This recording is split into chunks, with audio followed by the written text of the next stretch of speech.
Doctor Lakshmana Swamy Jana Vignana వేదిక Gajuwaka zone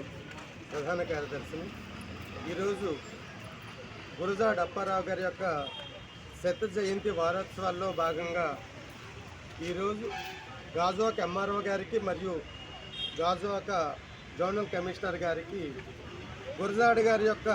విగ్రహం అనేది గాజువాకలో ఏర్పాటు చేయాలని, రెండవది గురజాడ అప్పారావు గారి యొక్క శత జయంతి వారోత్సవాలు ఆంధ్ర రాష్ట్ర ప్రభుత్వమే అధికారికంగా నిర్వహించాలని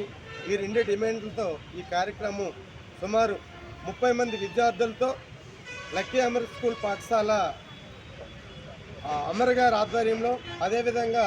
Ravindra Indian public school Parashuram గారి ఆధ్వర్యంలో, స్వామి విద్యానికేతన్ పాఠశాల కుమార్ గారి ఆధ్వర్యంలో ఈరోజు ఈ కార్యక్రమం నిర్వహించడం జరిగింది. ఈరోజు ప్రధానంగా గురజాడ అప్పారావు గారి గురించి మాట్లాడుకోవాల్సిన అవసరం ఎందుకు వచ్చిందంటే, ఈయన సాదాసీదాగా రాసినటువంటి రచయితల్లా కాకుండా ఈయన భారతదేశంలో ఉన్నటువంటి మహిళల యొక్క గొప్పతనాన్ని ముందుగానే కాలజ్ఞానం తెలిసినటువంటి వ్యక్తిలాగా ముందుగా భారతదేశాన్ని భవిష్యత్తులో ప్రపంచంలో దిశానిర్దేశం చేయగలిగినటువంటి మహిళా మండలి భారతదేశంలో తయారవుతారని, అదేవిధంగా ఆనాటి సమయంలోనే నేటి మహిళలు, ఆనాటి మహిళలు, అలాగే రాపడ మహిళలను ఆయన